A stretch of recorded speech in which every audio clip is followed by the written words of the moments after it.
Lifetime Live with Griselda Tutumashe. Appreciating your time right now, and coming up next is going to be I'm an African, where we look at the agreement between South Africa and South Sudan that was recently signed, and these are billions of investment in the oil from South Sudan. Is this an investment, or is South Africa playing Big Brother? And that's what we're going to be focusing on in the next hour. But right now we look at words of wisdom. This is our wow moment. Mr. Veli Ndaba joins us in studio. Good afternoon and welcome, sir. Good afternoon, Griselda, and to all the wonderful listeners. So help us chase our dreams, please. Yes, I thought that we need to differentiate here, because there are we've got two kinds of people. We've got those people who are chasing their dreams. Every day they wake up and they are hungry. They go after what they want. And then you've got people who are always seeking relief. As long as I've gotten something, they're always looking for something that will actually save them from this pain or this painful experience, which is called life, every day.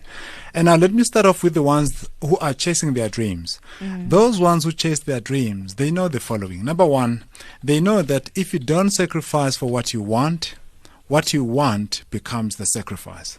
So it means there's nothing for nothing. There's nothing that you can get and then you don't pay anything for it. That's number one. And then number two, they know that the harder the battle, the sweeter the victory. So it means it's going to be hard. They accept that and they appreciate that it's going to be hard. But they keep their eyes on the prize. At the end, this is what I'm going to get. So that's number two. That number three, they know that what you get in life is fully dependent on the price you're willing to pay. So you pay cheap, you get cheap stuff too. So most people want things that are of high value, and yet they're not willing to pay the price. The price in terms of the efforts, in terms of the sacrifice, and in terms of, how they are preparing themselves, to invest in themselves. That's number three. And then number four, they value their time and their lives. And hence you pick this one up in their line of questioning. They ask the question, is this worthy of my time and my life? Not the other way around, because they know that their lives are so special.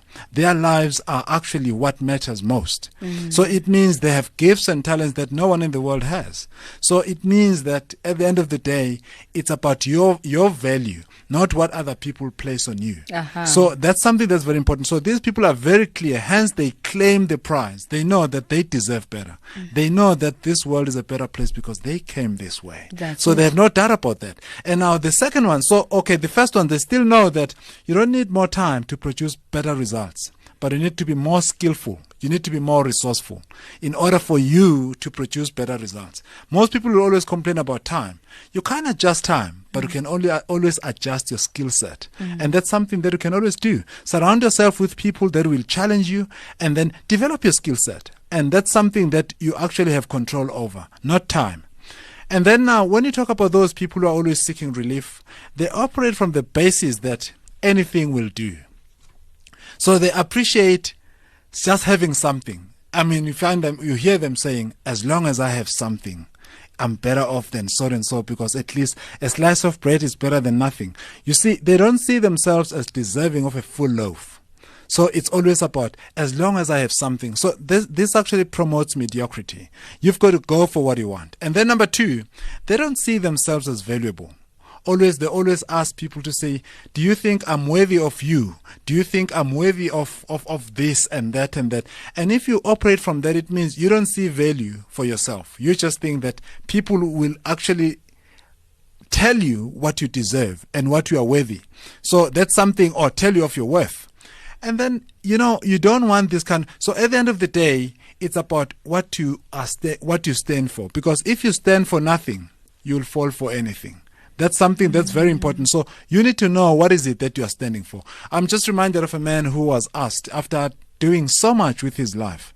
And they asked him and said, man, you've achieved so much in life. What would you like this world to remember you of when you're gone? What would be the memory that you would like to live with the world? And this man looked at them and he said, I want to be written in my tomb that when alive, he lived.